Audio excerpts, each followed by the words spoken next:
Hi there, and welcome to Let's Slow Down, a podcast for all of you who feel tired and stressed from this overwhelming world. Here we'll have fun, inspiring conversations about living life on our own terms and explore ways to ease the pace of our modern world, because life really is good when you're relaxed enough to be present for it.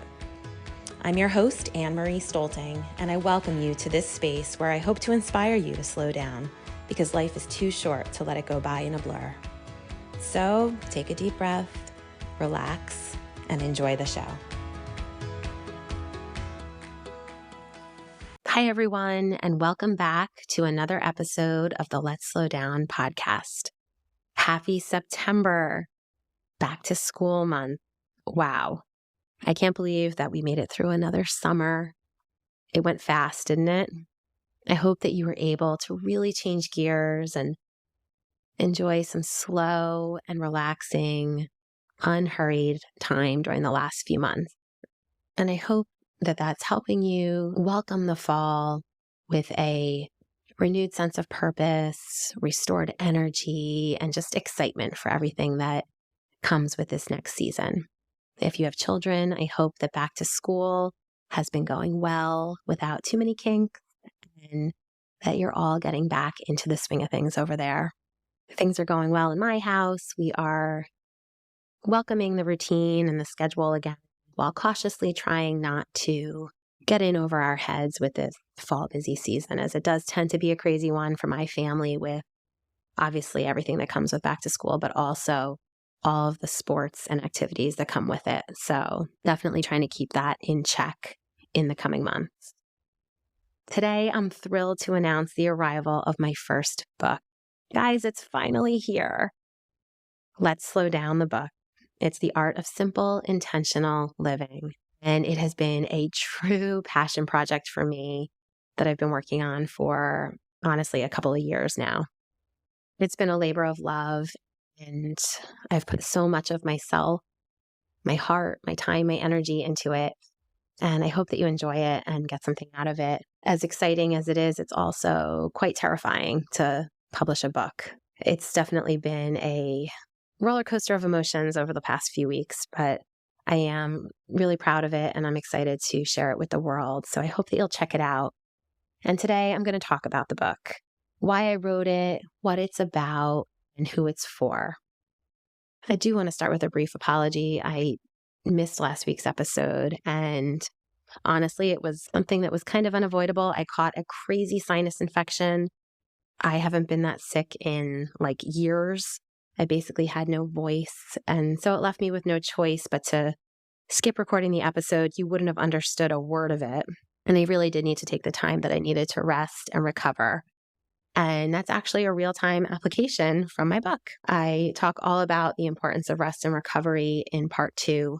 And I just needed to take a little bit of my own advice, honestly, because sometimes we get sick and there is nothing we can do to control that. We just need to lean in and give ourselves the space and time to heal and rest and get better. So thanks for bearing with me and your patience in the release of this episode. And now let's get into the book a little bit. So I thought I would start by just talking about why I wrote the book. I felt a calling to do this, and that sounds so weird to say. I've really enjoyed creating over these last few years. I mean, I've always been a creator. I'm a musician forever, and I love creating things. I love creating this podcast, but to continue creating in another way as a companion to this show, I felt called to write a book. And I've been working on really tapping into my inner voice, following my intuition. And along with that came a pull to write this. And I'll be honest, it kind of came out of nowhere a couple of years ago, to the point that I thought it was so out of left field that I kind of couldn't ignore it. I really felt like I had to listen to this message and felt that there must be a deeper reason why I kept receiving it. And so after literally several years of hemming and hawing and half starting and second guessing myself, the project just kept calling me back, and I finally decided to get intentional and complete it. I am deeply passionate about this issue, as I'm sure you can tell through the podcast. It's a really pervasive issue in our culture, this busyness and overwhelm and just too much of all of it. I see it as avoidable once it's actually recognized. I think it's something that's within our reach to change. And I want to remind and encourage my readers and my listeners to be brave enough to chart a different path for themselves and their families if they feel called to do so. It can be scary, lonely. I know I'm speaking from experience because it felt like that for me. So I want to be a cheerleader to anyone who needs it and let them know that they can do it. They can slow down. My hope is to inspire you to harness the transformative power of slowing down and simplifying life so that you find the clarity and guidance from within to live with intention and pursue your authentic purpose. I honestly believe this world will be such a better place if we could all tap into that. Who is this book for? Anyone who wants to slow down. Yes, I write it. That's from my perspective. I'm a mother, a wife. So I know that it will speak to people like me, but I think that it'll speak to a lot more as well. Really, anyone who wants to slow down and live simpler, live with more purpose and intention. If you feel like you're kind of stuck, you're on autopilot, just going through the motions, I've been there. The overwhelm, the anxiety, feeling at a loss as to where to go next, it can all change for the better. And believe it or not, you already have the power that you need to make that change. You just need to take a pause and regain your footing, regroup, gain perspective and clarity. And I believe that this book can help. So let me tell you a little bit about the book. I wrote it in 5 parts. They can be read all together, like flowing like a regular book, or you can read them separately. If you're called to a particular section, start there. You really can't go wrong. I open with a preface and an intro, and I give you kind of a vulnerable glimpse into my life. And the point when I realized that I really did need to slow down, the point where it all hit me. I went back about a decade, and I was a busy, overwhelmed mom with young children, trying to juggle marriage, a full-time teaching job, the newness of parenting and homeownership, all while managing unrealistic expectations of myself and others. And honestly, I went back and forth about including this section, fearing it might scare readers off a little bit. I don't know if I was like too vulnerable, but ultimately, I want to speak to that person that I was back then. And if my message resonates with even a few people and makes them feel seen and understood, then it was worth including. I also wanted to give a true glimpse into what my life is like and what it was like. I'm just a regular person struggling to do my best in this world, make the most of it, impact people, make a difference, and really just grow into my potential. What really struck me when I looked around, when I was feeling all these things back 10 years ago, when I kind of started on this journey, is that everyone around me, including myself, seemed like they were too busy being too busy to really live. And it struck me like, what a shame. We are plowing through this life at 1,000,000 miles an hour and we're missing so much. And those things that we're missing, I think those things are the point. Those things are the reasons that we do it all and what make it worth it. This book is really a call to, stop plowing through and to start noticing and start living fully. So in part 1, I thought that the most logical place to start was to acknowledge where you're at in your life and accept who you are. What kind of person are you? What makes you tick? What lights you up? How is your life going? Is it moving too fast? Are you really okay with it all? How often do we run into someone, "Oh, how you doing?" "Good, good." "Busy." It's like always the answer that everybody gives. Let's go deeper than that. Like, are you really good? And take the time. Maybe you want to do that now as you're listening. Take the time to really ask yourself that question. Like, how are you? Really, how are you? And are the things that you're doing and the things that you're including in your life, are they serving you? Are they helping you meet your potential and be your best? I talked about a tipping point that I had in my own life back when my kids were really little. And I realized that the pace that I was moving and living at was just not sustainable anymore. I talked about some things that led to burnout in my life. Talk about autopilot. Autopilot is, I don't know, it can be so positive, but also quite negative. a lot of us live on autopilot for many of our daily rhythms and routines, and that's fine. We don't need to dump a lot of brain power into brushing our teeth every day. We can be on autopilot. But I believe when life gets too busy and moves too fast, that we can kind of get 100% stuck on autopilot. And that's where it can be dangerous, because weeks, months, years even can pass by without even really being present for them. So I talk a lot about that and honoring your tuition, taking that pause to really listen to yourself and decide which way you want to go next. So that's part one, really tapping back into yourself, who you are, what you want out of your life, what kind of person you are, what kind of personality you have. I talk about introverts and extroverts. That's something that I just really learned about in the last few years. And my realization that I am an introvert was something that really caught me off guard. I know I've talked about it before, but it also helped me make sense of some of the things I was feeling and some of my tendencies. So that's part one. Acknowledge where you're at in life and accept who you are. In part two, I talk about rest and recovery. And I feel like if you are feeling tired or overwhelmed or burnt out, you might want to just go right to part two and read that section over and over until you feel better. I talk about how rest can be productive and how we have to give ourselves the time and space for true restorative rest. And it's not just, 7 to 8 hours of sleep a night. It's taking breaks during busy seasons, using vacation days, catching up with old friends. I talk about them being medicine for the soul, how they really fuel us and light a fire in us and make us feel whole again. I talk about being a morning person and solitude and protecting, bulletproofing your well-being. Also, ironically, I talk about making sure you have enough downtime in your life to prevent illness. So it was kind of funny that I ended up getting sick when this book came out. But rest and recovery can be so important. And I think that our society really overlooks the value of rest. And I know that we need it in our kids too, especially with this back to school season. Things get busy and the first thing to go is the bedtime, and kids and families are going to bed later and later in order to keep up with all the activities and all the homework and all of it. And it can be really unhealthy. So it's just a gentle reminder to make sure that you're all getting enough rest and taking care of yourself, your health, and your well-being.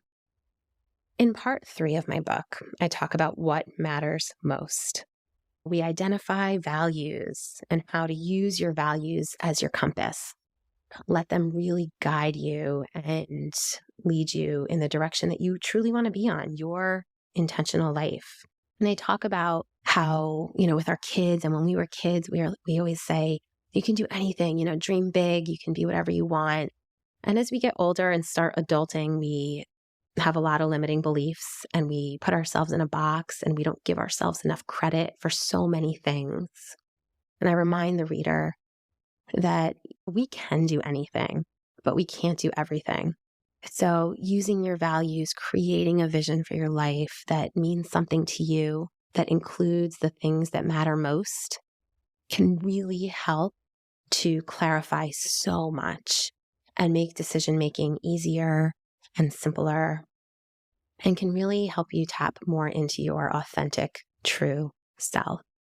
And I believe that we all owe it to ourselves to do that, and we all deserve it. So that's part 3. What matters most? What's the big picture? What are we doing this for? Part 4, we talk about simplifying. I certainly couldn't write a book without talking about simplifying life, and along with that, all the things in it. So I talk about ways to make your life easier, incorporating more ease. I love that word ease. I've talked about that before. Life doesn't have to be a grind. We forget that because we look around and that's how it seems and that's how it feels a lot of the times. But stop, take a minute, and think about how you can make life easier, how maybe even just a little tweak in your perspective or your thoughts can make your life easier. Be kinder and gentler to yourself. And along with simplifying those thoughts comes simplifying the stuff, all of it, okay? Things in your house, your bills, your calendar, your mental load, your clothes, your groceries, everything. Talk about decluttering versus organizing, as there are many years when I was just hitting my head against a brick wall trying to organize too much stuff, when in fact, this first step in all of that is to declutter.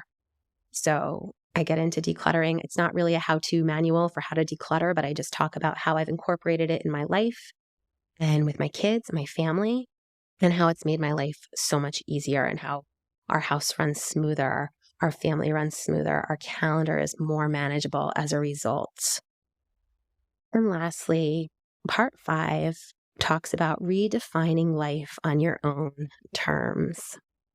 And here we remind ourselves that we have a choice. Grant permission to change course and choose another way, one that serves your life better.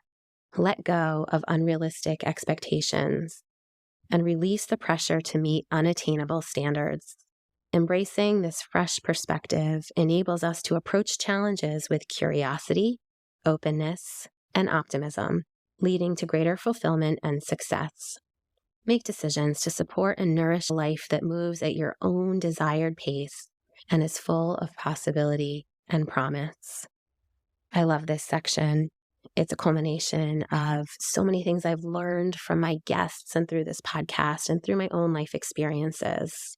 I talk about running around and how I stopped running around finally, and what happened when I did that and the benefits it gave my family and I. Talked about gratitude, and we've had so many guests speak to gratitude, especially Dr. Peggy DeLong, the gratitude psychologist. She was one of my favorite guests and really shared with us so much about the science behind how gratitude can really improve our mental health and our well-being. And it's so important. So, of course, I had to speak to that with redefining our lives. Growth mindset, including more of the good stuff in your day, setting boundaries, being busy versus being productive, overthinking, perfectionism, finding a calm place, the gift of being present, and simple pleasures. I talk a little bit about simple daily routines and how beneficial they can be. Starting your day with some solitude, a little morning routine, taking pauses and incorporating mindful movement, nourishing your body. All of these really healthy things that can help establish patterns that support you better throughout your day. So that is part 5. Finally, the conclusion of the book, and I think the conclusion of this episode, is really the transformative power of slowing down. Slowing down is a gentle but very powerful way to transform your life. By slowing down and peeling back the layers of noise and distraction in your world, you will uncover your most valuable asset, I promise you, and that's your authentic self, who you truly are, and what matters most to you. And once you strike that gold, everything changes, because you now have the ability and awareness to tap into that anytime. You've connected the dots, and the shape of who you are becomes clear. Let this guide you as you navigate your one and only life. I truly believe as you stop rushing around and begin adopting a gentler pace, you'll breathe easier, deeper, fuller. You'll be awakened from the inside. You'll be able to experience things that you missed before in your previous frantic state. Enjoy it, my friends. It might catch you off guard at first. It might feel hard at first, but trust me, it's worth it. And life will feel like it's featured in bold, high definition like never before. I hope that you'll consider reading my new book, Let's Slow Down. And if you do, I honestly want to hear from you. Please reach out. All of my contact info is in the show notes of this episode, and you can always go to my website, letsslowdown.net.